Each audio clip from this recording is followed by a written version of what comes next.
Hey guys, welcome back to another video. तो Delhi university ने sports quota का finally merit list है जो रिलीज़ कर दिया है। इस मेरिट लिस्ट में आपकी रैंक है, आपके सर्टिफिकेट, मार्क्स हैं और आपका रजिस्ट्रेशन नंबर है। इन तमाम चीज़ों के साथ में एक पीडीएफ है जो कि रिलीज़ कर दी गई है।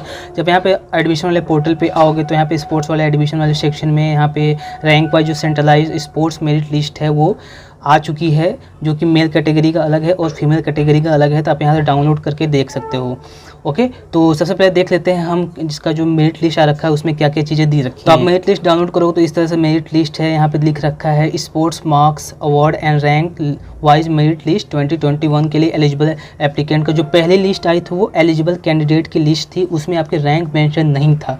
तो ये आ चुका है। तो आप यहाँ पे आप देख सकते हो अपना नाम, अपना स्पोर्ट्स, आपका जो भी कैटेगरी है वो देख सकते हो, आपका रजिस्ट्रेशन नंबर देख सकते हो। यहाँ पे सर्टिफिकेट 1, 2, 3 के अकॉर्डिंग है और मैंने आपको एनी और एनयू का मतलब समझा दिया था यहाँ पे। और यहाँ पे देख सकते हो रैंक, ये काफ़ी इंपॉर्टेंट है। इसी के अकॉर्डिंग आपको कोर्स और कॉलेज अलॉट होने वाला है। तो आप यहाँ से डाउनलोड करके देख सकते हो। मेल और फीमेल दोनों का सेपरेट लिस्ट आ रखा है, तो आप यहाँ से डाउनलोड करके चेक कर सकते हो। अब बात करते हैं आपको इसके बाद में क्या करना है। सबसे पहले आपको अपनी लिस्ट चेक करनी है, अपने आपको रैंक दिखना, सर्टिफिकेट, मार्क्स तो आपने ऑलरेडी देख रखा है।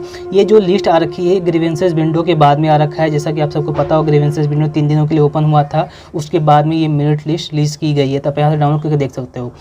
आपको अब करना क्या है, आपको कोर्स और कॉलेज का प्रेफरेंस देना है। अपने डैशबोर्ड पे लॉगिन करने के बाद में यहाँ पर देख सकते हो 10 नवंबर को रात को 11:59 तक आपको कोर्स और कॉलेज का प्रेफरेंस दे देना है स्पोर्ट्स कोटा के थ्रू।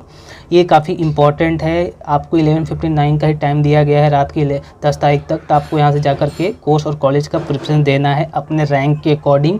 आपका जिस हिसाब से रैंक है आप वैसे ही दे सकते हो। ओके, तो काफ़ी इंपॉर्टेंट है, इस चीज़ का ध्यान रखिएगा। 10 नवंबर तक रात को 11:59 तक ही आपको कोर्स और कॉलेज का प्रेफरेंस देना है अपने पोर्टल पे ही, अपने आईडी और पासवर्ड से लॉगिन करने के बाद में। अब यहाँ पे इंपॉर्टेंट चीज़ ये है, जो 12th नंबर पॉइंट दे सकते हो, जो गाइडलाइन आ रखी थी मैंने उसको डिस्कस कर रखा है। जो आपकी पहली अलॉटमेंट वाली लिस्ट आनी है, आपने जो भी है आपका कोर्स और कॉलेज का प्रेफरेंस दे दिया है, तो पहली जो अलॉटमेंट वाली लिस्ट आनी है वो 12 नवंबर को आनी है, फ्राइडे को आएगी। वो सुबह भी आ सकती है, दोपहर में भी आ सकती है या फिर रात में भी आ सकती है। वो पहली लिस्ट आएगी जिसमें आपको कोर्स और कॉलेज जो अलॉट होगा आपके यूजी पोर्टल पे लॉगिन करने के बाद आपके पोर्टल पे दिख जाएगा। उसके बाद में उस पर्टिकुलर कॉलेज का कुछ फॉर्मेलिटीज़ है जो कि आपके ऑनलाइन डॉक्यूमेंट वेरिफिकेशन करेगा। जो भी आपने डॉक्यूमेंट अपलोड कर रखे हैं, अपने जो मिनिमम एलिजिबिलिटी क्राइटेरिया उसको चेक करेगा। उसके बाद में आपका एडमिशन को अप्रूवल देगा। ये सारी चीज़ें कॉलेज करेगा। कॉलेज करने के बाद में उसके लास्ट टाइम है आपको फ़ी पेमेंट। जब सब कुछ अप्रूवल हो जाएगा, वेरीफाइड हो जाएगा, तो आपको 16 नवंबर के मिडनाइट तक आपको फ़ी पेमेंट करनी है।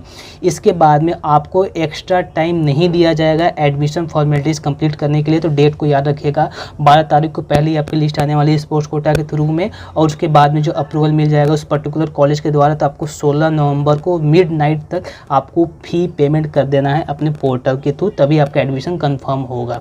ओके, ये पहली लिस्ट की बात हो गई। सेकेंड लिस्ट भी आएगी। अगर पहले लिस्ट के बाद में सीट वैकेंट रह जाती है तो सेकेंड लिस्ट भी आएगी। वो सेकेंड लिस्ट कब आएगी, ये भी फ्राइडे को आएगी। कब आएगी, 19 नवंबर को आने वाली है सेकेंड लिस्ट। अगर सीट वैकेंट रह जाती है तो सेम चीज़ है, जब लिस्ट सेकेंड आएगी तो उसके बाद में भी आपको टाइम दिया जाएगा। उसके बाद में आप फ़ी पेमेंट कर सकते हो। उस पर्टिकुलर कॉलेज की कुछ फॉर्मेलिटीज़ होगी जिसको आप कंप्लीट करोगे तो आप वहाँ पे एडमिशन ले सकते हो। ओके, अगर आपने पहले अलॉटमेंट वाली लिस्ट में एडमिशन ले रखा है तो सेकेंड लिस्ट के लिए आप एलिजिबल नहीं हैं। ये CW कोटा के लिए हो सकता है या फिर ECA कोटा के लिए भी हो सकता है या फिर स्पोर्ट्स कोटा के लिए भी हो सकता है। आपको इसका ध्यान रखना है। अगर आपने पहली लिस्ट में एडमिशन ले लिया तो आप जो अगली लिस्ट आएगी तो उसके लिए आप एलिजिबल नहीं हैं। ओके, तो आई होप आपको समझ में आ गया होगा। तो इस वीडियो को यहीं पर ख़त्म करते हैं यार। चैनल पर नए हो चैनल जरूर सब्सक्राइब कर देना ताकि फ्यूचर में आपको इसी तरह के एजुकेशन, इंफॉर्मेटिव और एकेडमिक से रिलेटेड वीडियोज़ आपको मिलते रहें।